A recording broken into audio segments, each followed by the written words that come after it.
For 8 years, the little girl lived in silence. Every doctor said the same words: nothing can be done. Her father spent millions, crossed oceans, begged the world's best minds for a miracle. They all shook their heads. Then, a maid from Jamaica noticed something no one else had, and what she found inside that child's ear would change everything. Edward Sterling was the kind of man people envied from a distance. Tech genius, investor, billionaire. The kind of man whose name echoed in Forbes articles in corporate boardrooms, private jets, Manhattan penthouse, a mansion tucked away in the quiet hills of upstate New York. He had everything a man could want, except the one thing he couldn't buy: the sound of his daughter's voice. Shelley Sterling was 8 years old and had never heard a single sound, not her father's laughter, not the rustle of trees outside her window, not the hum of the rain that slid down her glass balcony doors. Silence had been her entire world since the day she was born. Edward had done everything humanly possible to fix that. He flew her to Johns Hopkins, Zurich, Tokyo, hospitals where doctors charged more per hour than most people made in a year. Specialists ran endless tests, scans, procedures. Each one ended the same way, with a slow shake of the head and the same 2 words: nothing permanent. But Edward couldn't accept it, not when he'd already lost one love. 8 years ago, his wife Claire had died on the same day Shelley was born. The doctors called it a complication, too much bleeding, too little time. He called it punishment. He could still see it when he closed his eyes, the way her hand went limp in his. The way her lips moved like she was trying to say something, but no sound came out. Just like their child, a cruel mirror of silence that had never left him. The guilt settled in his chest like a weight that refused to lift. He'd chosen the best hospital, the best care, the best of everything, and still, it hadn't been enough. He blamed himself. He blamed God. And in the echoing silence of his mansion, he blamed the world. The Sterling estate stretched across 50 acres, white marble columns, glass windows that caught the morning light, gardens trimmed with precision. From the outside, it was a portrait of perfection. But inside, it was a tomb. No laughter, no piano, no television noise. Just quiet. The kind that presses on your chest until breathing feels like sin. Servants moved through the halls like ghosts, their shoes soft on the polished floors, their whispers non-existent. They'd learned early that Mr. Sterling preferred quiet. He said it was for Shelley's comfort. But the truth was simpler. Silence had become the only thing he could control. Most nights, Edward sat in his study beneath the portrait of Claire, her smile frozen in oil paint, her eyes still bright, still alive. And in the frame beside her, a younger version of himself, standing tall beside a toddler with blue eyes and a half-smile. The last photo before the truth had sunk in. His daughter would never hear her mother's name. He'd tried everything since then: implants, experimental therapy, a $500,000 consultation with a Swiss clinic that claimed to reprogram the brain's response to sound. Each time, hope was dangled in front of him like bait. Each time, it was ripped away. Congenital, they said. Permanent, they said. Accept it. But how could he? How do you accept that your child will never hear you say, "I love you"? That your home, no matter how large or beautiful, will always be filled with a silence that reminds you of death? So Edward buried himself in work. The world called it brilliance. He called it survival. Money became his medicine, and grief, his shadow. Shelley spent most days alone in her sunroom, drawing birds and clouds in bright colors. She couldn't hear the chirping outside, but she loved to imagine it. Sometimes she pressed her palm against the window when it rained, trying to feel the sound she could not hear. Sometimes she'd touch her right ear and wince, a small, fleeting pain that no one thought mattered. The mansion's walls were lined with art and silence, wealth and emptiness, and yet, even in that quiet, life was preparing to stir again, not through money, not through science, but through faith. Because one October morning, the Sterling estate received a new employee. Her name was Althea Morgan, 27 years old, a maid from Kingston, Jamaica. No degree, no credentials, no connections, just a woman with tired eyes, a heart full of faith, and bills waiting for her back home. She stepped through the grand doors, clutching her small bag, unaware that she was walking into the story that would change not just her life, but the lives of everyone in that mansion. And somewhere, deep inside those quiet walls, destiny waited, in the form of a little girl who had never heard a sound. Welcome to Tales of an Observer, where truth, dignity, and courage meet in the stories we can't afford to forget. Now, before we get deep into the story, I would love to request a little favor from you. Please hit that subscribe button, like this video, and leave a comment telling me the city where you're watching from around the world, and also, please share this story with your loved ones. Now, let's get back into the story and see what unfolds. That same autumn morning, under a gray New York sky, a taxi stopped at the gates of the Sterling estate. A woman stepped out, tall, brown-skinned, her hair pulled into a neat bun, her worn leather bag slung over one shoulder. Her name was Althea Morgan, and as the cold wind brushed against her face, she whispered a prayer under her breath. She had no idea that behind those white marble walls a miracle was waiting for her hands to find it. The air smelled of rain and cut grass, and Althea's breath came out in tiny clouds. She pulled her thin coat tighter and looked up at the mansion. It stretched across the hill like a palace made of glass and stone, elegant, distant, almost unreal. The white pillars gleamed against the dull sky, and the iron gates loomed so high they seemed to scrape the clouds. She'd seen rich homes before. Back in Jamaica, she used to clean the villas of diplomats and ministers, but nothing like this. This was a fortress, beautiful and cold, the kind of place where money slept soundly while hearts stayed awake. Her fingers tightened around her bag. Inside were a few clothes, her passport, a photo of her grandmother, and a letter from the agency. Live-in housemaid. Full-time. Non-disclosure required. It wasn't much, but it was her chance, her only one. Althea pressed her hand to her chest and whispered softly, "Father, go before me. Please." A guard opened the gate and led her up the long stone driveway. The silence was heavy even outside. No birds sang, no dogs barked, just the distant hum of the city far beyond the trees. When the front doors opened, she stepped into another world. The air smelled faintly of lemon polish and roses. The marble floors shone like mirrors, and chandeliers dangled like frozen raindrops. Her small heels clicked once, then stopped. The sound echoed too loudly in the vast hall. A woman appeared at the top of the grand staircase, gray hair in a tight bun, glasses on a chain, the look of someone who'd been keeping the world in order for far too long. "Miss Morgan?" the woman called, voice clipped. "Yes, ma'am." "I'm Mrs. Dorsey, head housekeeper. You'll report to me directly." "Yes, ma'am." Mrs. Dorsey descended the stairs with military precision, her eyes scanning Althea from head to toe. The small suitcase, the scuffed shoes, the nervous hands. "You'll keep to the service quarters on the east wing. Meals are taken separately. You'll be responsible for the second-floor guest rooms and the sunroom. Do your work quietly and quickly. Mr. Sterling values discretion." Althea nodded. "Yes, ma'am." Mrs. Dorsey's gaze sharpened. "And one more thing. You're not to speak to Mr. Sterling's daughter unless you're spoken to first. No noise, no unnecessary interaction, especially not near the girl." Althea hesitated. "The girl?" "Miss Shelley, 8 years old. She's deaf." The woman's tone softened slightly. "It's a tragedy, really, but she's sensitive. Best not to disturb her." Something in Althea's chest shifted, a quiet tug of compassion. "I understand," she said softly. "Good." Mrs. Dorsey turned sharply. "Follow me."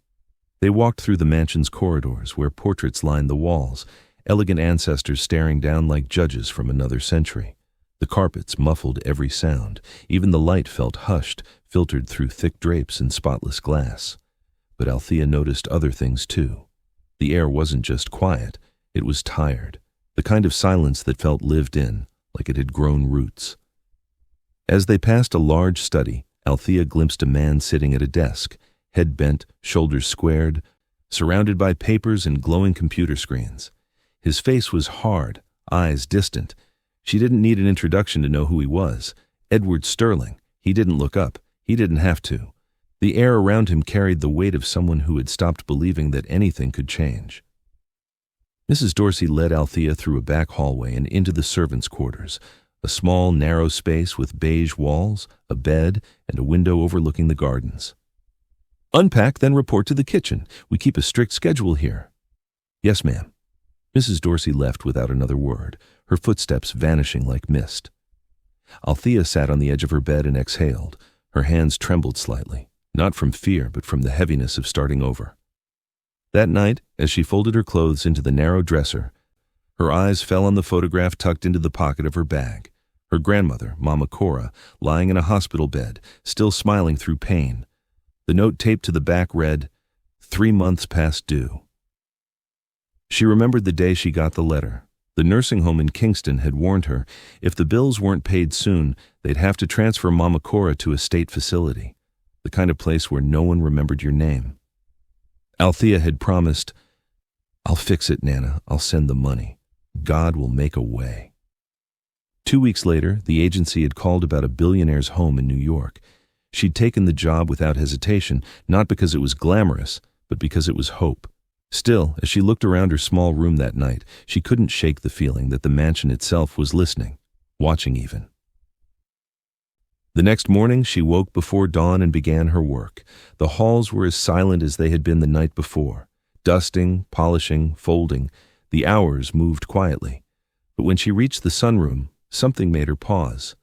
A small girl sat by the window, her hair the color of pale honey, her hands moving slowly over a row of painted wooden birds. The sunlight spilled across her face, turning her skin gold. Althea recognized her instantly. Shelley.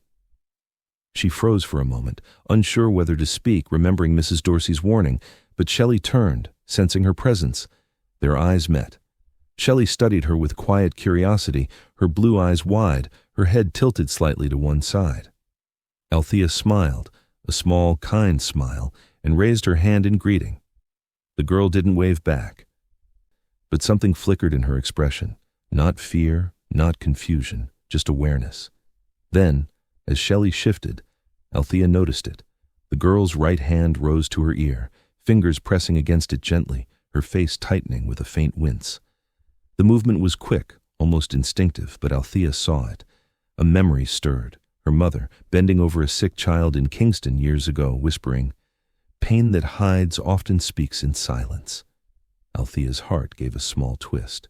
She said nothing. Just smiled again, softer this time, and turned to her work. Later that afternoon, she found herself alone in the kitchen, rinsing silver trays. Mrs. Dorsey entered, checking her list. "You've done well for your first day," she said briskly. "Keep it that way." "Thank you, ma'am." "Remember," the older woman added without looking up, "Mr. Sterling values quiet above all else. Don't mistake kindness for invitation." "Yes, ma'am." Mrs. Dorsey left, her shoes tapping faintly down the hall. Althea leaned against the counter, watching the sun sink through the kitchen window. She thought of Shelley's pale face, the small hand touching her ear, the silent ache she'd seen in her eyes.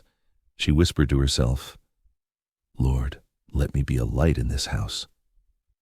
Outside, the wind shifted, carrying with it the faintest sound, the rustle of leaves against the glass. Althea closed her eyes and smiled. "Maybe you already are," she murmured. She didn't know it yet, but that simple prayer would soon set the course for the miracle this house had been waiting for.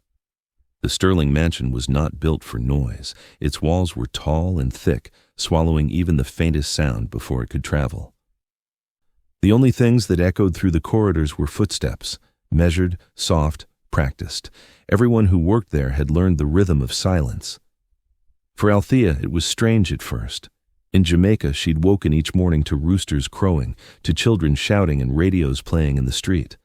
The world there breathed. Here, even the air felt like it tiptoed. Still, she learned. By the third day, she moved as quietly as the rest, dusting bookshelves and polishing glass while the house followed its own muted routine. At 8 each morning, a tutor arrived to teach Shelley in the sunroom. The lessons were gentle but wordless, sign language, reading, tracing letters with her small fingers. At noon, lunch was served in near silence, Mr. Sterling at one end of the long dining table, Shelley at the other. Forks clinked softly, napkins rustled, but no words passed between them. After the meal, Edward would retreat to his study for calls and meetings, his voice low and businesslike. At dusk, he'd vanish into that same office again, lights burning late into the night. And always, before midnight, he went to the portrait room.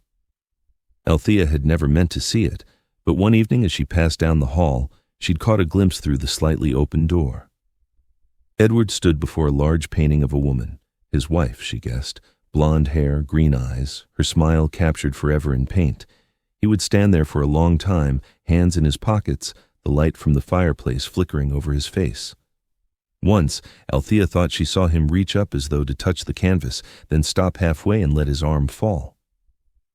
There was something hollow in that man's eyes, something she recognized, the look of someone who'd prayed too long for an answer that never came. Days passed quietly. Althea kept to her chores, cleaning rooms where no one slept, polishing mirrors that reflected nothing but emptiness, yet her eyes always found their way back to the sunroom, to Shelley. The girl fascinated her. She was delicate, almost ethereal, but there was a strength in her stillness.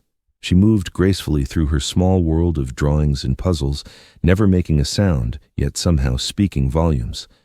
Althea began to notice the small details others ignored. The way Shelley winced when sunlight hit her face too directly, the way she rubbed her right ear after long lessons, her brow furrowing in discomfort. And once, while helping the house nurse clean the girl's hearing aid mold, Althea caught a faint odor, something metallic, like damp iron. The nurse didn't seem to notice.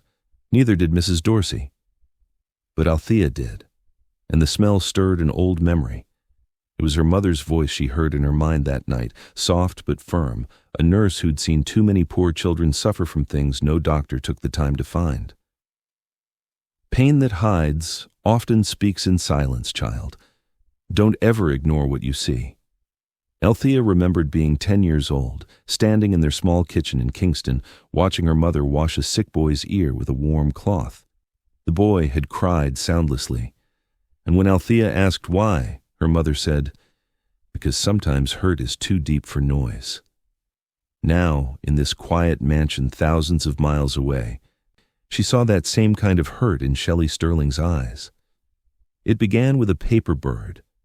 Althea had found a scrap of silver wrapping paper in the kitchen and folded it into a small crane, something she'd learned from her grandmother's church group back home. She left it on the windowsill of the sunroom, near the stack of Shelley's crayons, and went about her work. The next morning, the bird was gone. In its place lay a simple drawing, a stick figure of a woman with dark hair standing beside a small child. Both were smiling. Althea smiled too. "Well now," she whispered, "we talk without words, don't we, little one?" From then on, they communicated in a quiet rhythm all their own. Some days, Althea left folded birds in different colors. Other days, Shelley replied with pictures, a flower, a heart, a sun peeking through clouds. It wasn't much, but in a house built on silence, it felt like a song. One afternoon, Althea was polishing the glass in the hallway when Mrs. Dorsey appeared behind her. The older woman's reflection glared at her from the mirror. "Miss Morgan," she said sharply, "I've noticed you spend quite a bit of time in the sunroom." "Yes, ma'am, I'm usually cleaning there." "Are you?" Mrs. Dorsey's eyes narrowed. The last girl thought she could get friendly with the child, too. That ended poorly. "I don't mean harm," Althea replied, keeping her voice calm. "She's just a child. Lonely, maybe." "She has everything she needs," the woman snapped. "Tutors, caretakers, doctors. She doesn't need a maid's sympathy. Do your work, not more." Althea dipped her head. "Yes, ma'am." But as Mrs. Dorsey's footsteps faded away, a quiet thought rose in Althea's heart. What if that's exactly what the child needs? That evening, while putting fresh linens in Shelley's room, Althea found the little girl sitting cross-legged on the rug, a notebook open on her lap. She was drawing again, lines of bright color spilling across the page. Althea didn't speak, but Shelley looked up and smiled faintly. Then she lifted her hand, a small sign with her fingers, a gesture that Althea didn't understand but somehow felt. Shelley pointed at the nightstand, where the paper bird now sat among her crayons. Then she touched her chest twice and nodded. Althea realized the girl was thanking her. She touched her own chest and nodded back. Gratitude, silent, but full. When she turned to leave, she saw Shelley's hand rise to her ear again. The child flinched, almost imperceptibly, and rubbed the side of her face. Althea frowned. "Poor ting," she murmured under her breath. "Something no right day so." Shelley looked up, curious but uncomprehending. Althea smiled softly and mimed a gentle pat on her own ear, as if asking, "It hurts?" The girl hesitated, then nodded. Just once. That was the first time Shelley had admitted her pain to anyone. That night, Althea couldn't sleep. The mansion was quiet, but her thoughts weren't. She lay staring at the ceiling, her mother's words circling in her head. Pain that hides often speaks in silence. She thought of the faint odor she'd smelled earlier, the way Shelley flinched from light, the tears that had once streaked her face after a doctor's exam. Something was wrong, more than deafness, deeper than anyone had seen. When dawn came, Althea rose before the rest of the staff. She went to the sunroom to open the curtains. The morning light spilled in, and for a moment everything looked peaceful. The glass, the white walls, the soft carpet beneath her shoes. But then, as she turned, her gaze caught something unexpected. Shelley sat near the window again, head tilted slightly, her golden hair pulled back behind her ears, and there, in the curve of her right ear, Althea saw it, a faint dark shimmer deep within the canal. She froze, heart thudding. It was small, barely visible but unmistakable. Something was there, something that didn't belong. Shelley shifted and the glimmer vanished into shadow, but Althea had seen enough. Her mother's voice whispered again in her mind, gentle and sure. "Don't ever ignore what you see."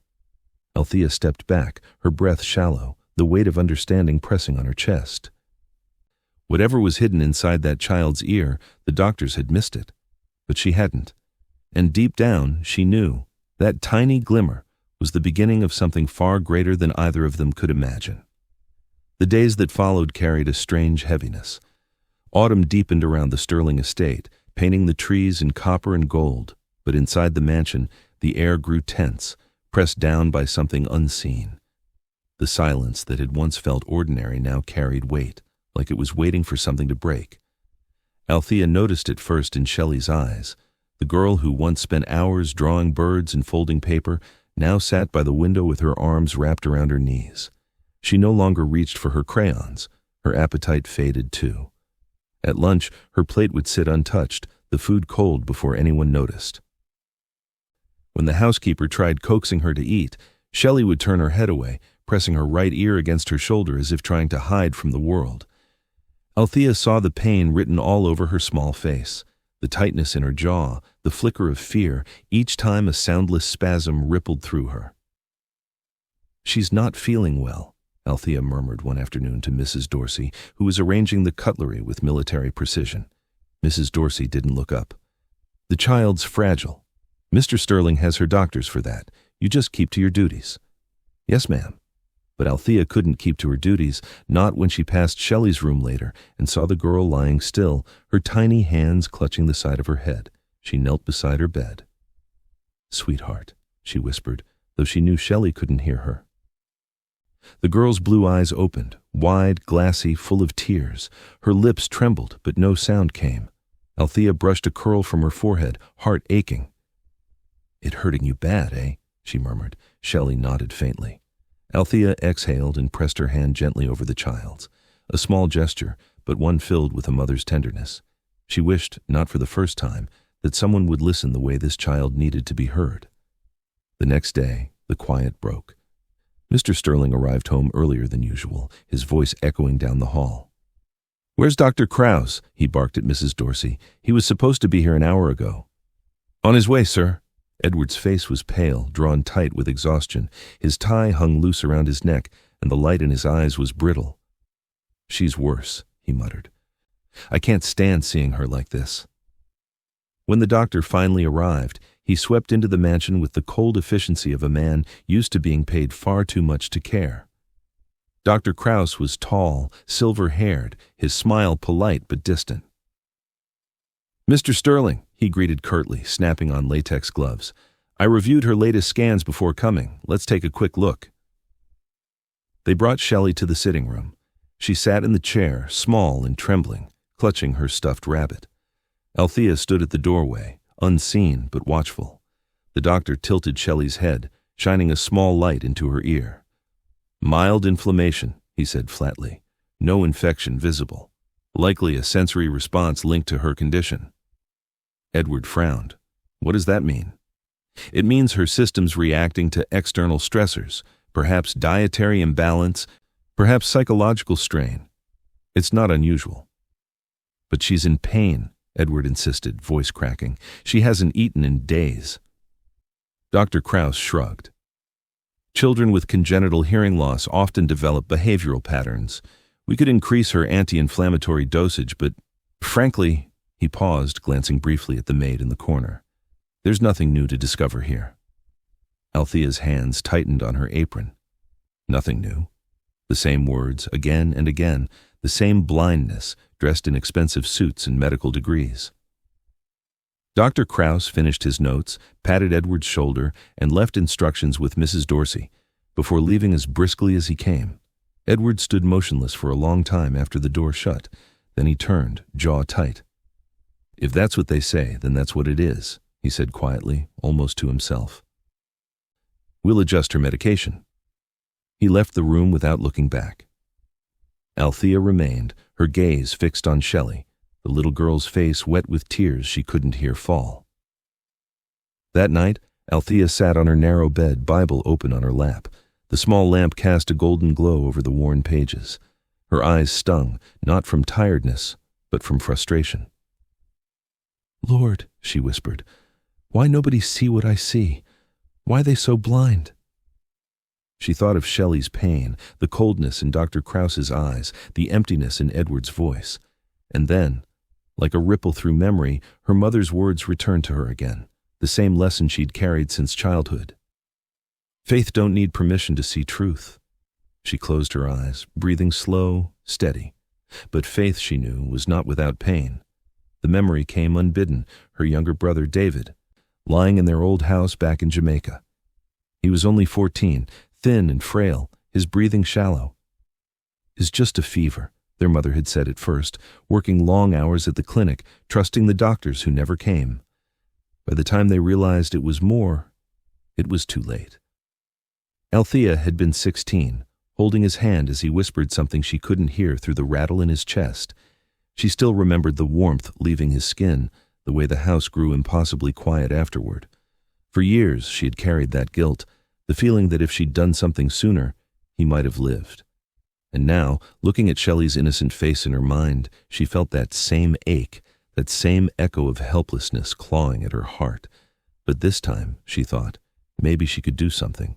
Maybe God was giving her a second chance. The next morning, she went about her chores as usual, but her eyes never left Shelley. The girl was sitting on the floor of the sunroom, tracing patterns on the glass with her finger.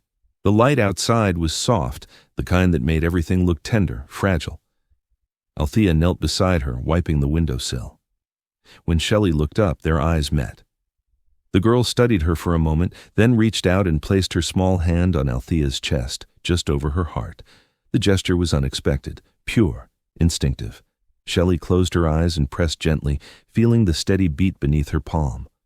For a moment, Althea forgot to breathe. She placed her own hand over the child's, letting their rhythm sync. Two hearts, one broken by grief, one broken by silence, beating together in quiet understanding. When Shelley opened her eyes again, Althea smiled softly. "You feel that?" she whispered. "That's life, baby girl. That's love." Shelley didn't understand the words, but she smiled anyway, a small, fleeting spark of light in her pale face, but that light didn't last. That evening, as Althea passed the hall, she heard a muffled sound from the sunroom. Not words, not a cry, but the faint thump of something falling. She rushed in. Shelley sat hunched on the floor, her hands pressed hard against her ear. Tears streamed down her cheeks, her shoulders trembling. Althea knelt beside her instantly. "Oh, sweet Jesus," she breathed. "It hurting bad, eh?" The girl's mouth opened in a silent sob, her eyes squeezed shut. Althea pulled her close, rocking gently. Shelley clutched her shirt, burying her face against Althea's chest. When the wave of pain finally passed, the child leaned back exhausted, her cheeks streaked with tears. She looked up at Althea, eyes glassy with fear, and lifted her hand to her ear once more. This time, Althea saw it clearly, not just the gesture, but the deep, desperate plea behind it. She brushed away the tears from the girl's face, her own throat tightening. "Don't worry, little one," she whispered. "I see you. I see." A single tear slipped from Shelley's eye, catching the light like glass before it fell. And as Althea watched that tear hit her trembling hand, she knew she could no longer stand by. Whatever was hiding behind that silence, it was crying to be heard. And she was done pretending not to listen. That night the mansion slept, but Althea couldn't. She lay on her narrow bed in the servants' quarters, the faint hum of the heater filling the silence. Her Bible rested open across her lap, its pages worn soft from years of use, the edges curled, the words underlined in faded ink, her grandmother's handwriting still visible in the margins. "Faith, see what eyes can't." Althea traced the line with her fingertip. Her heart was restless. She could still see Shelley's tear-streaked face from earlier, that look of pain and confusion that no child should ever wear. It haunted her. She whispered into the dim light, "Lord, I don't know what you want me to do, but if you show me, I'll do it." The room was still. Her small lamp flickered once, as if the air itself had heard her. She turned another page, reading until her eyes fell on a verse she'd underlined long ago. "Whatever he tells you, do it." A quiet shiver ran through her. She closed the Bible slowly and pressed it to her chest. Sleep refused to come. Instead, Althea got up, wrapped her shawl around her shoulders, and sat by the small desk near the window. Outside, the autumn wind brushed against the glass, carrying whispers of rain. She pulled out her phone, the one she could barely afford, and began searching for old remedies her mother had once talked about. "Ear pain in children," she typed. "Natural treatment for blockage." The results filled the screen. Home ear cleaning with olive oil, hydrogen peroxide, saline rinses. Some were familiar, some dangerous. She scrolled through them, heart pounding faster with every line. Her mother's voice drifted back through memory. "Always be gentle with the ear, Althea. It's a gateway to the balance of the body. Never force, never rush. But if the blockage visible and you pray, God guide your hands." Those words came from years ago, when she'd watched her mother tend to a neighbor's child who had gone half-deaf from an untreated ear infection. She'd remembered the fear, the tears, and then the relief when her mother had drawn out a lump of hardened wax dark as tar. The boy had smiled and said he could hear the wind again. That memory glowed now like a beacon in the dark. Down the hall, the mansion remained silent. Mr. Sterling had flown to San Francisco that afternoon for an emergency meeting. He wouldn't be back until the next evening. Mrs. Dorsey had given strict instructions. "The child's nurse will handle her routine. You stay out of the way." Althea nodded then, but the command gnawed at her now, because deep down she knew the nurse didn't see what she saw. None of them did. She turned off her phone, closed her Bible, and whispered again, "Show me, Lord. Just show me." It was past midnight when the cry came. A sound, sharp, muffled, desperate, echoed through the servant hallway. Althea froze. For a moment she thought she had imagined it. Then it came again, a soft thud, followed by another cry. She ran. Shelley's room was only a few doors away. When Althea burst through the door, she found the little girl, curled on the bed, clutching the side of her head. Her face was red, her body trembling. "Shelley!" Althea gasped, rushing to her side. The child didn't respond. Her eyes were squeezed shut, tears streaming. Behind her, the nurse stumbled in, half asleep, robe unbuttoned. "What's happening?" she muttered, blinking. "She's hurting bad," Althea said, voice shaking. "Something wrong with the ear."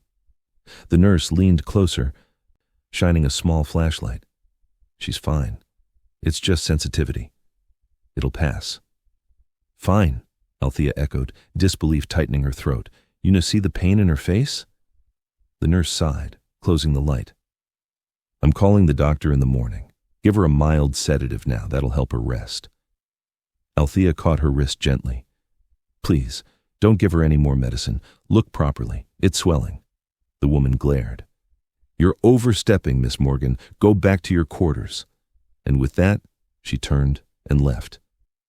Althea stood frozen in the doorway, torn between fear and conviction. Shelley's sobs filled the room, soft, broken gasps that pierced her heart. She closed the door quietly and went back to the bedside. The girl's small hands clung to her shirt, her lips forming silent pleas. "All right, baby," Althea whispered, kneeling beside her. "It's okay. I'm here." She took the small flashlight from the nightstand, hesitated, then gently tilted Shelley's head. And that's when she saw it.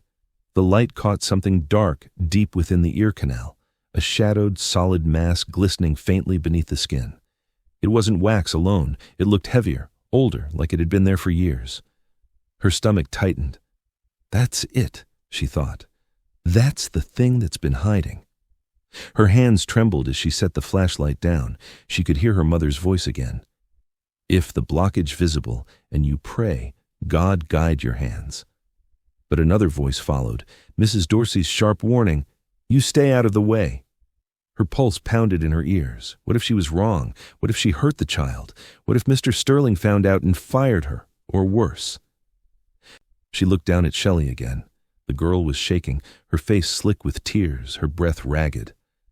"No," Althea whispered, her voice breaking. "I can't just watch." She stood and crossed the room, pulling open the first aid kit on the dresser. Inside were sterilized wipes, alcohol pads, and a pair of tweezers sealed in plastic. Her hands hovered over them, trembling.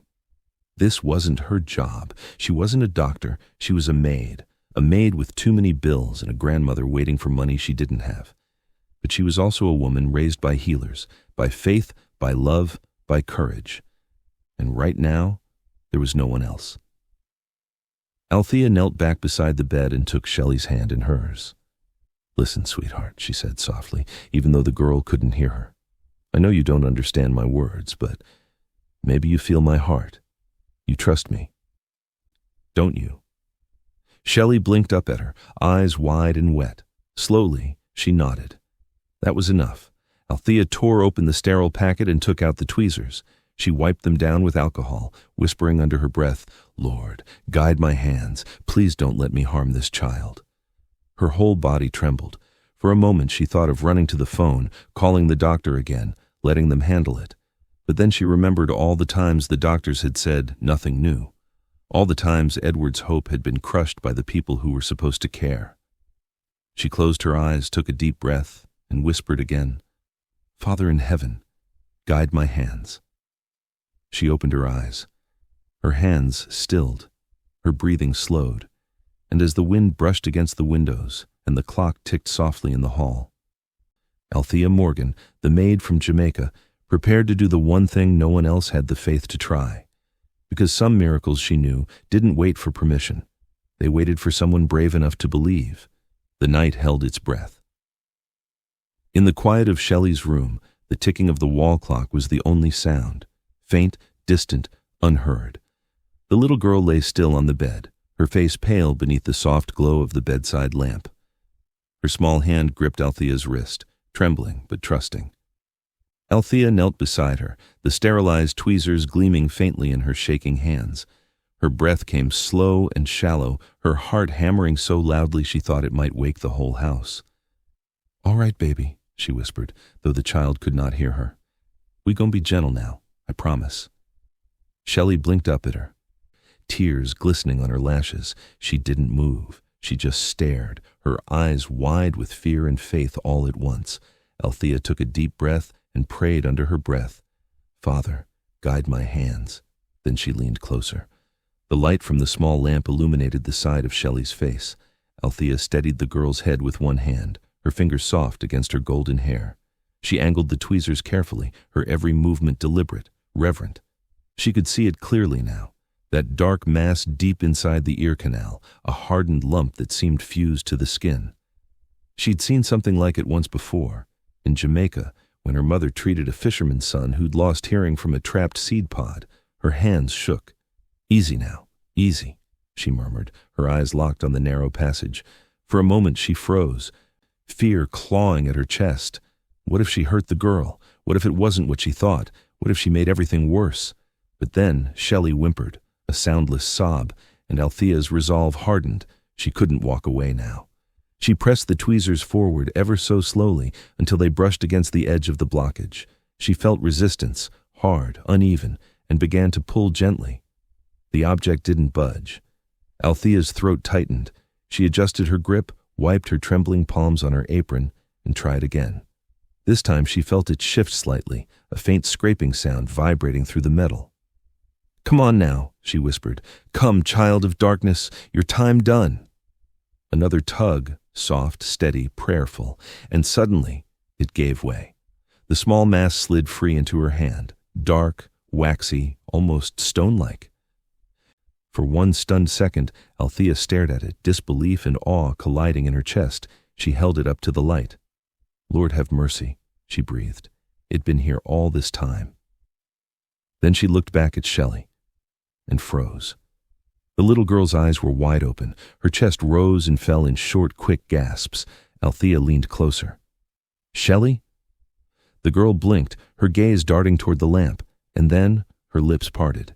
A tiny sound escaped, barely audible like the sigh of a feather. The clock ticked on the wall. Shelley's head turned toward it, her eyes widened further, pupils dilating as though she were seeing sound itself. Tick, tick, tick. Her mouth quivered. She took a trembling breath and whispered, "Clock." The word was small, broken, but real. Althea's breath hitched. She clutched her chest, tears springing to her eyes. "Jesus, she here." The girl sat up suddenly, her hands hovering in the air as if reaching for the invisible melody that now surrounded her. She heard the hum of the lamp, the faint rustle of the curtains. Then, her gaze darted to the photograph on the nightstand, a picture of her father holding her as a baby. Her lips trembled. "Daddy," she whispered. It was soft, fragile, holy. The word filled the air like music, a sound this house had never known. Althea fell to her knees, sobbing with joy. "Thank you, Lord. Thank you." Shelley was laughing now, small, breathy giggles spilling out between her tears. She pressed her hands to her ears, overwhelmed by sound, the rustle of her nightgown, the buzz of the light, even Althea's quiet sobs. For the first time in her life, the world was alive. But miracles, it seemed, never arrived without chaos. The door burst open. Edward Sterling stood in the doorway, his face pale from the flight, his coat still on his shoulders. He'd returned early, a father's instinct, he'd told his driver. He'd felt something was wrong, and what he saw now froze him to the core. His daughter was crying. There was blood on her ear. The maid knelt beside her, tweezers in hand. "What the hell?" His voice thundered through the room. "What have you done to my daughter?" Althea looked up, startled, her tear-streaked face illuminated by the lamplight. "Sir, please." He crossed the room in 2 strides, yanking the tweezers from her hand. "You touched her? Are you insane?" Shelley flinched at the sound of his voice covering her ears. "Mr. Sterling, listen to me. Don't speak," he roared. "Get away from her." The noise drew others. Mrs. Dorsey and 2 security guards appeared at the doorway, eyes wide. "Call the police," Edward barked. "She's harmed my child." Althea stood, shaking. "Please, sir, she can hear." But he wasn't listening. He was kneeling beside his daughter now, panic and fury twisting across his face. "It's okay, sweetheart. I'm here. I'll get you help." Shelley reached out toward Althea, her lips forming words, her voice trembling. "No.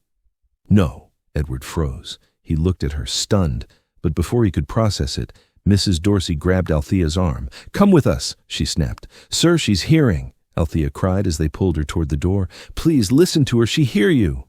"Enough!" Edward's voice cracked like thunder. The guards dragged Althea into the hall as she struggled, pleading, "Mr. Sterling, I beg you, look at her. She hearing the sounds. She hearing you." "Get her out." The door slammed behind her. Inside, Edward held his daughter close. His heart pounded against his ribs. He didn't understand what had just happened. He only saw the blood, the trembling, the foreign instrument in that woman's hand. Shelley was sobbing again, her small fingers gripping his sleeve. He stroked her hair, murmuring, "You're safe now. Daddy's here." Then, suddenly, "Daddy," she whispered. Edward froze. He looked down. Her lips had moved. The sound was faint, unsure but unmistakable. His breath caught. "Shelley?" Her lips trembled again, this time louder. "Daddy." Tears sprang to his eyes, confusion, disbelief, wonder. Before he could speak, the door flung open again. The guards returned, dragging Althea by the arm. Shelley screamed. It was the first real scream Edward had ever heard from her, sharp, loud, raw with terror. "No, don't take her!" The sound pierced the air like lightning. Edward froze. So did everyone else. For the first time in 8 years, his daughter's voice filled the house, but he was too stunned to move, too shaken to understand what it meant. Althea, tears streaming, met his eyes as the guards pulled her away. "You see, sir," she whispered hoarsely. "She here now." Then the door closed, leaving Edward Sterling standing in silence, a silence that, for the first time, wasn't empty at all. It was trembling, alive, and waiting for him to finally listen. The hospital lights were too bright, too white. They made everything look cleaner than it really was. The floor, the walls, the truth. Edward Sterling sat on the edge of the bed, his hands clasped so tightly his knuckles had gone pale. Machines beeped softly beside him, steady and calm. Shelley was sleeping, her small chest rising and falling under the crisp white blanket. He had watched her for hours, afraid to blink, afraid she'd open her eyes and the miracle would vanish. Because that's what it was, a miracle. He'd seen her lips move, heard her whisper his name, not with sign language or expression, but with sound. He thought he was losing his mind. Even now the memory made him tremble. Across the room, 2 doctors spoke in hushed tones near the computer. The younger one looked puzzled. The older one, Dr. Patel, looked stunned. They had run the tests twice already. Hearing range, nerve response, sound comprehension. Every result came back the same. Perfect hearing. It shouldn't have been possible. Edward rose slowly. "What are you saying?" His voice was low, cracking under the weight of disbelief. Dr. Patel turned toward him, eyes wide behind his glasses. "Mr. Sterling, your daughter's hearing is fully functional. There's no sign of nerve damage, no congenital deafness." Edward blinked. "That's impossible. Every doctor for 8 years said—" "I know," the doctor interrupted gently. "That's why I pulled her old files. I wanted to see what could explain this." He walked to the counter and picked up a thick folder. The same folder Edward had seen passed from specialist to specialist, hospital to hospital, each visit adding new pages and new expenses. Dr. Patel flipped through it until he reached a page marked with a red tab. "Here," he said quietly, laying it flat on the counter. "This note is from a clinic in Geneva, from your visit 6 years ago." Edward stepped closer. The handwriting was neat, clinical. His stomach tightened as he read the highlighted section. Dense obstruction observed in right ear canal. Removal advised under mild sedation. Next to it, circled in red ink, was a note added later. "Deferred by request of consulting physician. Case to remain under observation for advanced neurological study." Edward's eyes narrowed. "Deferred? By request?" Dr. Patel nodded grimly. "It means someone deliberately delayed the procedure, possibly to justify extended treatment or further testing. The obstruction you see here," he pointed to a magnified scan, "matches exactly what was removed last night. The mass was old, hardened over years. It was never congenital hearing loss, Mr. Sterling." "It was mechanical blockage." Edward's breath caught in his throat. He stepped back, shaking his head. "So, all these years, all those specialists, the scans, the surgeries—" "They knew," the doctor said quietly. "At least one of them did." The room seemed to tilt. The air thickened until it hurt to breathe. Edward pressed a trembling hand against the counter. "You mean I paid millions, millions, to the same people who kept her deaf?" Dr. Patel's silence was answer enough. Edward's knees nearly buckled. He dropped into the chair beside Shelley's bed, staring at the sleeping child who had just discovered sound, the girl whose laughter he had never heard until last night. He thought of the Geneva clinic. The glass walls, the smiling specialists, the signatures on receipts. He remembered how they'd praised his devotion as a father, how they'd called Shelley a fascinating case, how they'd told him there was hope for the right price. They hadn't seen his daughter. They'd seen a wallet. And all the while, the answer had been right there, hidden inside the ear of an 8-year-old girl, waiting for one woman's faith to find it. Edward buried his face in his hands. "Oh God, what have I done?" The words echoed in his chest, heavy and hollow. He saw it all again. Althea's tearful face as the guards dragged her away. Her desperate voice pleading, "She here now, sir, she here." He'd thought she was lying. He'd called security. He'd let them take her like a criminal, and all the while she'd been right. A single memory burned through the haze. Althea's voice in the hallway days ago, soft but sure. God don't need riches to make healing, sir. Only willing hearts. He had dismissed her then, but now those words felt like prophecy. He stood abruptly, his chair scraping across the floor. "Where's my driver?" Dr. Patel looked up, startled. "Mr. Sterling." "Keep her safe," Edward said, already striding toward the door. "And for God's sake, don't let anyone from that clinic near her again." The mansion was silent when he arrived. Not the calm silence of before. This one felt like shame, like the house itself knew what he'd done. Mrs. Dorsey met him in the foyer, her face pale. "Sir, she's in the security office." Edward didn't wait.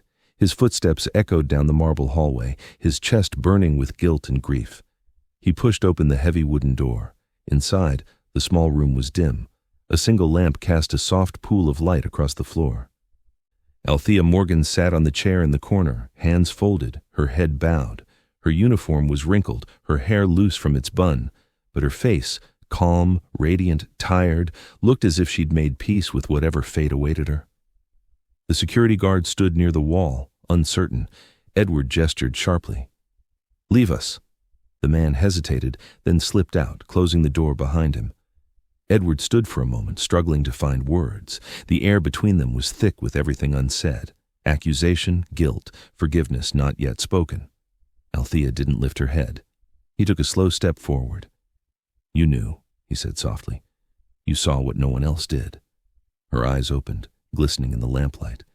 "I didn't know, sir," she said, her voice trembling. "I only felt it. The Lord showed me her pain." Edward's throat tightened. "And He stopped, his voice breaking. "I thought you hurt her. I had them drag you away." She gave a faint, sad smile. "I forgive you." The simplicity of the words cut deeper than any rebuke. He looked at her, really looked at her, for the first time. This woman he had dismissed as help, as background, had done what the finest doctors in the world couldn't. He took a step closer, his voice raw. "They lied to me. The clinics, the specialists, they saw the obstruction years ago. They just ignored it. They took my money and called it treatment." Althea's eyes softened. Sometimes people forget healing don't come from man's hand. It come from mercy. Edward swallowed hard, tears stinging his eyes. "Mercy," he repeated, almost to himself. "That's something I forgot how to ask for." He turned away briefly, running a hand through his hair, trying to steady himself. "I don't know how to fix what I did." Althea stood slowly, her movements graceful, humble. "You already started, sir. You came back." For a long moment, neither of them spoke. The wind brushed faintly against the windows, carrying the whisper of dawn. Edward looked at her, this woman who had brought sound into his daughter's life, and for the first time in 8 years he dropped his guard completely. He sank to his knees. "Thank you," he whispered, "for saving my little girl, for seeing what I couldn't." Althea's eyes filled with tears. She reached out and placed a hand gently on his shoulder. "I didn't do it, Mr. Sterling," she said softly. "God did. He just used my hands." Edward closed his eyes, tears finally breaking free. "Then, may he forgive me for not believing." The room fell into silence again, not the cold, heavy kind that haunted the mansion before, but a stillness that felt alive, warm, full of grace, and as the first light of morning touched the windows, Edward Sterling realized that for the first time in years, silence no longer scared him, because now he could finally hear what it meant. For the first time in years, Edward Sterling didn't feel like a billionaire. He didn't feel powerful, respected, or untouchable. He felt human, small, humbled, and raw. The image of himself kneeling before Althea replayed in his mind again and again, but this time there was no shame in it. For the first time, it felt right. He had spent half his life building an empire made of glass and code, chasing control in a world that had taken too much from him. But here, in that dim security office, control meant nothing. His daughter's hearing had not been restored by science, by money, or by influence. It had been restored by faith and by a woman who'd had the courage to listen when no one else would. Edward returned to the mansion's foyer, where the morning light poured through the high windows. Althea followed quietly behind him, her steps light, her presence almost fragile in the stillness. He turned to her, voice low but steady. "I owe you an apology," he said, "and not just for what happened last night. For everything." She looked down. "You don't owe me nothing, sir. I only did what God placed in my heart." He shook his head. "No, Althea, you risked everything. You saved my daughter when I accused you of hurting her." His voice trembled. "And I let them drag you away in shame." Althea's eyes filled with quiet sorrow. "You were protecting her. Any father would have done the same." Edward swallowed hard. "That's not true. A real father would have seen the truth. I was too blinded by pride, by grief, by money." He exhaled, a bitter laugh escaping him. "You know, I thought money could buy me peace. I thought if I just spent enough, maybe I could bring back the sound of her voice or the sound of her mother's." He paused, his voice breaking. "But all I bought was silence." A tear rolled down Althea's cheek. "You weren't blind, sir," she said softly. "You were just broken. We all get that way sometimes." Her words hit him like a prayer. He looked at her, this young woman with faith stronger than any fortune, and he felt something he hadn't felt in years. Peace. "Althea," he said, straightening his shoulders, "I don't want you working here as staff anymore." She looked startled. "Sir?" He smiled faintly. "I want you here as family, as someone who belongs in this home. You saved my child, and you saved me." Her lips parted, trembling. "Mr. Sterling, He lifted a hand gently. "Please, call me Edward." For a long moment she said nothing. Then, with tears in her eyes, she whispered, "Thank you, Edward." Later that afternoon, they drove together to the hospital. The city passed by in a blur, gray buildings, flashing traffic lights, people who had no idea that a miracle had taken place just a few miles away. Inside the car, Edward sat in silence, fingers drumming against his knee. Every so often he glanced at Althea, sitting quietly beside him. She was gazing out the window, her small cross necklace catching the light. "Do you ever get scared?" he asked suddenly. She turned to him. "Of what?" "Of trusting that much in something you can't see?" She smiled faintly. "All the time," she admitted. "But that's what faith is. Trusting the hand that leads you, even when you don't know where it's going." Edward nodded, eyes fixed on the road ahead. "I wish I had that." "You will," she said softly. "Sometimes God has to break a man's walls before he can build him new." He didn't answer, but her words lingered long after they reached the hospital. When they entered Shelley's room, the little girl was sitting upright, sunlight spilling across her face. She was awake, fully awake, listening to the faint hum of the monitor beside her bed, her head turned at the sound of the door opening. For a heartbeat, confusion flickered in her eyes. Then recognition dawned. Her small face lit up, and before anyone could speak, she cried out, clear, bright, full of joy, "Althea!" Althea froze, tears instantly flooding her eyes. She pressed a hand to her mouth, trembling. "Oh, sweet Jesus!" Shelley threw off her blanket and ran to her. The girl's arms wrapped tight around Althea's waist, her tiny body shaking with laughter and tears. "Thank you," she whispered. "Thank you." Althea knelt down, gathering the child close. "No, baby," she said softly, kissing her forehead. "Don't thank me. Thank God. He's the one who fixed you." Edward stood at the door, his throat thick. He had dreamed of this moment for 8 long years, the day he would hear his daughter's voice. Now that it was here, he couldn't move. He just stood there, watching the two of them, tears streaming silently down his face. Shelley turned toward him. "Daddy?" she said again, her voice steady this time. He stepped forward slowly, afraid the sound might shatter if he moved too quickly. "Shelley?" he whispered, his voice trembling.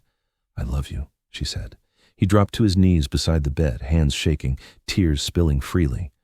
"I love you too, sweetheart," he managed to say, "more than anything in this world." The little girl smiled through her tears, resting her head against his chest. For the first time she could hear his heartbeat, the rhythm of a father's love. Althea stood back, her own tears falling silently. She folded her hands and looked upward. "Thank you, Lord," she whispered, "for giving them back to each other." The story spread faster than Edward could have imagined. By the next morning, headlines across New York read, "Billionaire's deaf daughter hears for the first time, thanks to Maid's faith. The miracle at the Sterling Mansion." Cameras appeared outside the hospital. Reporters crowded the gates. Everyone wanted to meet the miracle maid from Jamaica. But Althea avoided the spotlight. When journalists tried to interview her, she shook her head politely. "It wasn't me," she said simply. "It was God." Edward watched her from a distance, humbled. In a world where everyone wanted recognition, she only wanted grace. He spoke to the press briefly, not as a businessman, but as a father reborn. "For years I believed money could fix anything," he said. "I was wrong. What healed my daughter wasn't medicine or wealth. It was faith. It was love. It was courage." And then he turned away from the cameras and went back inside to where his daughter waited and where Althea prayed quietly by the window. That night the mansion no longer felt heavy. Laughter returned to its halls, light footsteps echoed across the floors, and in the grand piano room, silent for years, music played softly once more. Edward stood by the doorway, watching Althea teach Shelley how to press the keys. The notes were clumsy, uneven, but beautiful. "She loves the sound," Althea said with a smile. "Says it tickles her heart." Edward chuckled softly. "That's exactly what it does." Then, quietly, he added, "Thank you for teaching me to listen." Althea looked at him with gentle eyes. "All you needed was a little faith, sir. The rest was already inside you." Edward turned toward the piano again, where his daughter was playing her first imperfect song. The notes rose through the mansion, wrapping around him like forgiveness. And for the first time in 8 years, he felt whole. Outside, the stars glimmered above New York City, reflecting off the glass walls of the Sterling estate. Inside, 3 souls shared the same silence, but this time, it wasn't empty. It was peace. 6 months later, the Sterling mansion was no longer the house of silence. Where once there had been whispers and careful footsteps, now there was laughter. Real, bright laughter that spilled down hallways and drifted out open windows. The same rooms that once echoed with sorrow now hummed with life, with the soft notes of music, with joy. Edward often found himself standing at the doorway to the sunroom, just watching. There, at the center of it all, sat Shelley. Her little fingers pressed the keys of the grand piano, stumbling over melodies but smiling through every mistake. Each sound that filled the air, even the wrong notes, was a miracle. Althea sat beside her, humming softly, tapping rhythm into the table when Shelley lost her place. The two of them made a strange pair, the billionaire's daughter and the Jamaican maid who refused to be called anything but family. And yet, somehow, they fit perfectly. The city outside was coming alive with spring. Birds perched along the wrought iron fence. The garden, once manicured to lifeless perfection, now bloomed with wild color. Edward leaned against the window frame, a faint smile tugging at his lips. Every so often, Shelley would glance back and wave at him, her excitement lighting up the room. She could hear him now, the rustle of his newspaper, the faint sigh he made when she missed a note, the warmth in his voice when he said, "Try again, sweetheart." Every sound was a treasure she never wanted to lose.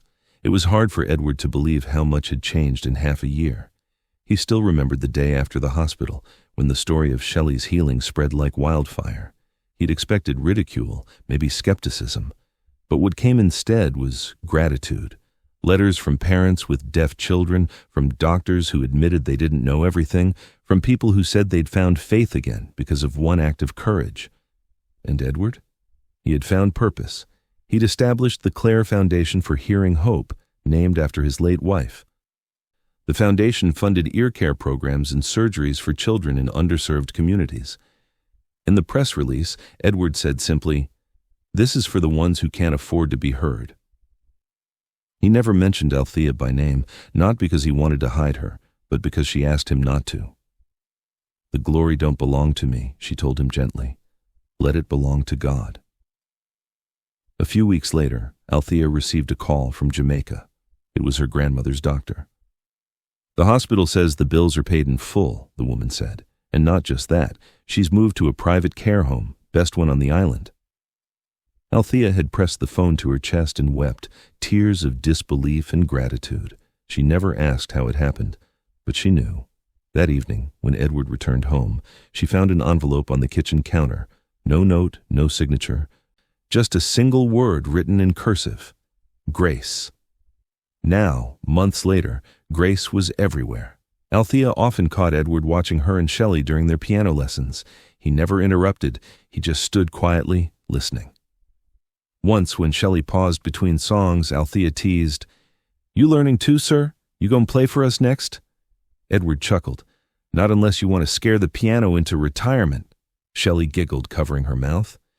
"Daddy can't play," she sang, her voice full of music and mischief. Edward gasped dramatically. "Traitor!" The sound of their laughter filled the room, light and pure. For a man who had once lived in silence, it felt like heaven. That afternoon, the piano teacher arrived for Shelley's first formal lesson. Althea waited nearby, her apron folded neatly, her eyes glowing with quiet pride. The teacher gave Shelley a simple exercise, just a few notes to practice rhythm. Shelley placed her fingers carefully on the keys. C, E, G. The melody was hesitant but bright. When she reached the end, she looked up, her blue eyes wide with wonder. "It sounds like sunlight," she said softly. Edward froze. Althea's hand went to her chest. The words were so simple, but they carried something deeper, something divine. Althea smiled, her voice barely a whisper. "That's what miracles sound like, baby girl." Shelley grinned, beaming like the sun she'd just described. "Then I want to play more miracles." And she did. That evening, as twilight painted the city gold, Edward stepped out onto the mansion balcony. The skyline of New York stretched before him, endless towers, flashing lights, and a faint hum of distant traffic. He breathed in the cool air, feeling something he hadn't felt in years: peace. A few moments later, he heard laughter behind him, light, musical. Shelley came running out, her small feet tapping against the marble floor. "Daddy, Althea says it's time for dinner," she called, her voice carrying across the balcony. Edward turned, smiling. "I'll be right there." She rushed toward him, grabbing his hand. Althea followed slowly, her warm smile illuminated by the city lights. The three of them stood together, overlooking the world that had once felt so cold and unreachable. Now, it felt alive, pulsing, singing, full of the sound of faith. Shelley leaned against her father's arm, her head resting on his sleeve. "Daddy," she said softly, "what does heaven sound like?" Edward glanced at Althea. The Jamaican maid, no, the woman who had become the heart of his home, met his gaze and smiled knowingly. He knelt beside Shelley, brushing a strand of hair from her face. "I think," he said, his voice gentle, "it sounds like this.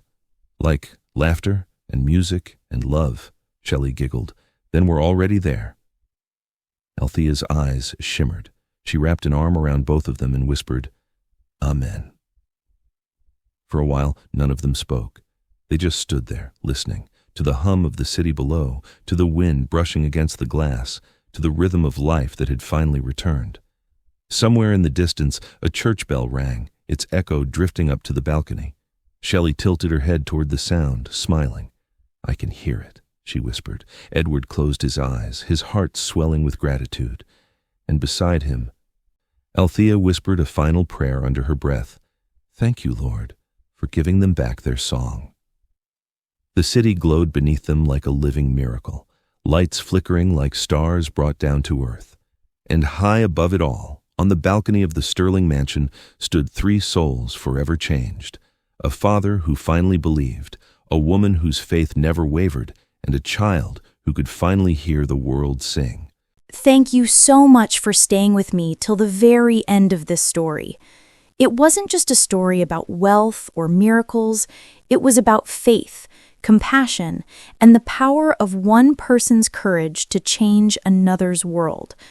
The greatest lesson here is simple but profound. Miracles don't always come from money or status. Sometimes they come through ordinary people with extraordinary faith. Althea didn't have riches or education. She had a heart that listened when others refused to see. And that's what brought healing, not just to a little girl, but to an entire family. If this story touched your heart, please take a moment to subscribe to the channel, like this video, and share it with your friends and loved ones. It might be the reminder someone needs today, that hope is never lost and faith still moves mountains. I'll be posting another powerful story tomorrow, one that I promise will inspire you just as much. So make sure your notifications are turned on so you don't miss it. And before you go, check out the video that's showing on your screen right now. It's another true life story that will stay with you long after it ends.